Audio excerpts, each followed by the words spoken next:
It is where the game starts indeed. And speaking of start, finally, we are here. It is the start of NBA. the NBA season. Of course, it started last night with the Celtics getting a win over the Sixers and the world champion Mm-hmm. Warriors getting a win over the Lakers. But real talk, season just starts for us here in Atlanta tonight when the Hawks take on the Rockets. And, Jarvis, we look back to last year, right? And we all had expectations about how that season was going to go based on how the season went the year before. Okay, we Yes. all know that went up in flames, right? But it's a new day. So let's just be positive and let's be optimistic.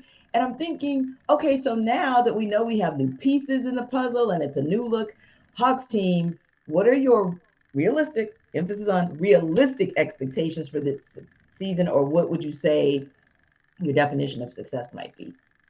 To be honest with you, if they play a home game in an opening playoff round, that would be those are my expectations, and I think that a top six team is almost borderline. Like there might be some changes being made, if that's the case, or and they bow out in the first round. So I think.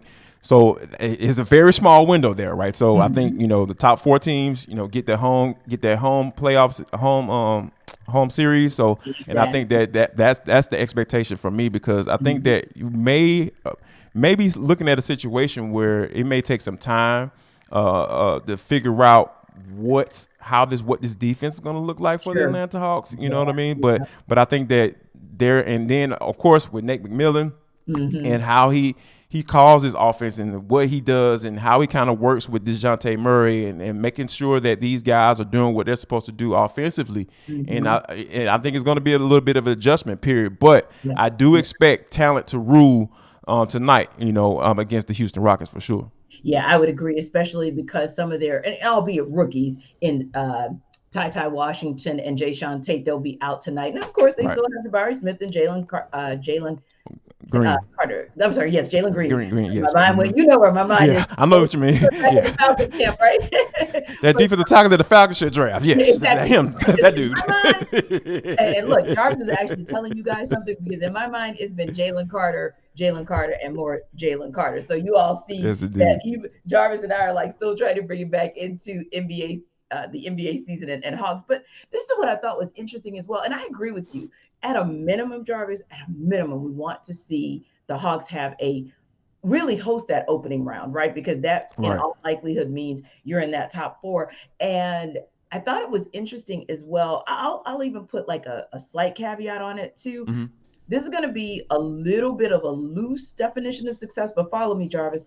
I think a definition of success would be if Nate McMillan was coaching that opening round team, because that will have meant that we got through Mm, this season successfully under yeah. his tutelage, and we Yeah. did not feel like we got to the trade deadline or to All-Star weekend and needed to make a change because things weren't going quite right. Oh. That's part Oh one. yeah. And part two, I think for me would be if you and I looked in the box score or looked in the stats for 2022 and 23 and saw DeAndre Hunter games played 65 or more.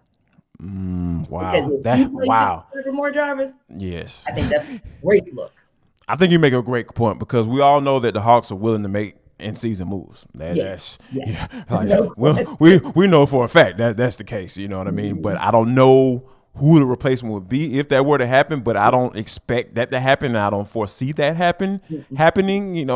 During the season. But like I said, if he's on, like you said, if he's on the bench right there in that Mhm. lead chair in the opening round at State Farm Arena, I think that we'll know exactly how this season went. And if you're talking about 65 plus games played by DeAndre Hunter, that Mhm. means that the Hawks team is looking like real legitimate Yes. Eastern Conference contenders. Yes, and that is something that they have talked about openly, and I appreciate that. They talk Right. about their lessons learned from last season and their desire to show that they have grown, they have matured both on the court and off the court. So yeah, just exciting to see. And what's also interesting to me, Jarvis, is as excited as we are here, and obviously, honestly, the national media is excited with what they're seeing with these new look Hawks as well. However, there's excitement about some of those other teams that have been the perennials at the top of the Eastern Conference and, of course, the Western Conference as well. So I saw something today, and actually I've seen it a couple times, but I'll reference the ESPN article for brevity.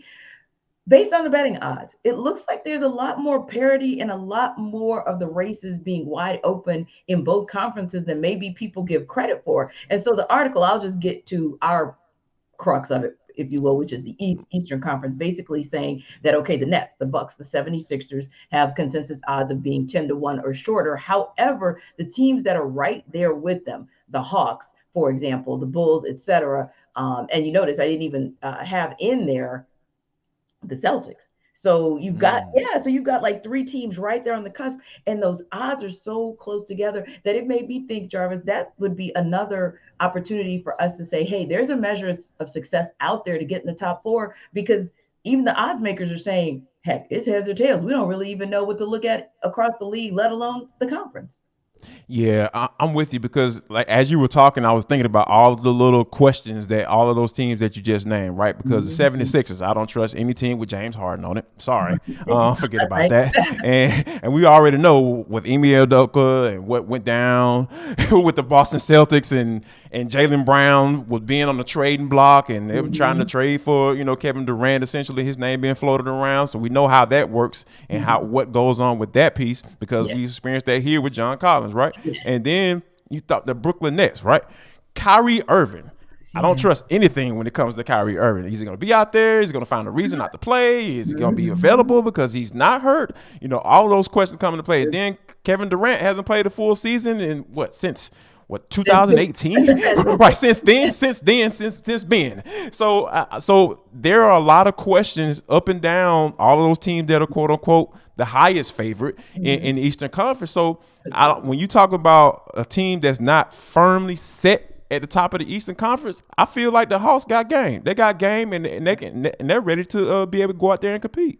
Exactly. It's theirs for the taking. And just like 2 years ago, and really just like what you see in the NBA, maybe more often than in any other sport, the other piece there is matchups. So you get yourself a Yep. favorable seating so you can get a favorable matchup that gets you hopefully at least back to the Eastern Conference Finals. And then we'll kind of talk that talk. Now, the other thing is this: if we see success, if we see expectations met or exceeded, a lot of it, Jarvis, will come down to whether or not the defense has become potent or lethal. So, my question to you is this: how patient are we supposed to be?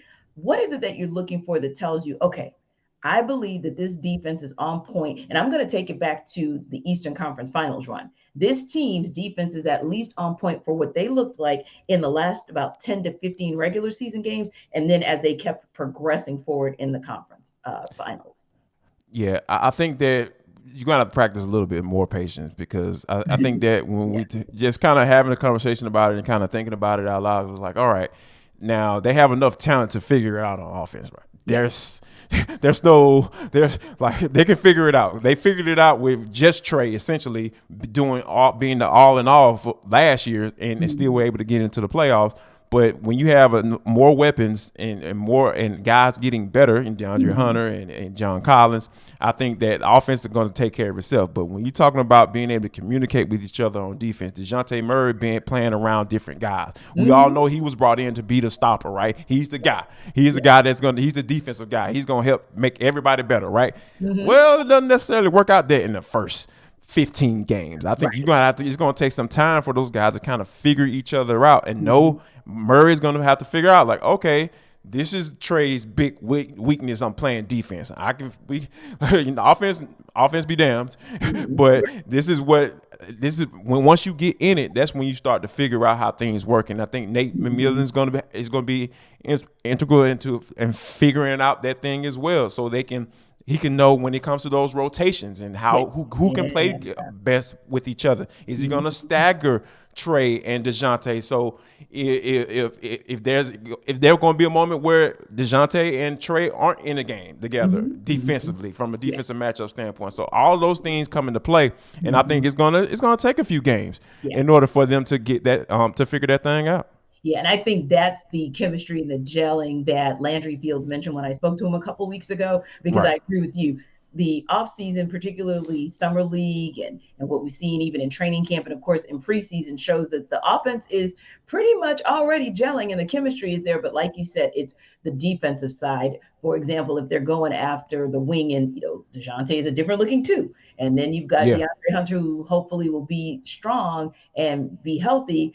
Like, how do they play off of one another, if you Right. will? What happens when, to your point, you bring in Onyeka Okongwu? Are you bringing him in at the 4? Are you bringing him in at the 5? And how does he gel, especially in the absence of maybe someone like his coach, Lou Williams, who is really coaching him at both ends of the court to try to help him along to say, hey, here's how your offense can help your defense. Now, speaking of offense, you made a great point. That's probably going to click faster. But one of the things that may dictate the clicking is Trae Young, and just how quickly, especially in real time regular season action, he gets accustomed to and gets comfortable with playing off the ball. Yeah, and I'll that's say, the big. I'm sorry, Jarvis, because he always corrects people and he lets you know he has played off the ball before. So I'm going to throw in Yes. again. Yes, yeah, get better, mature in that, in the NBA, Yes.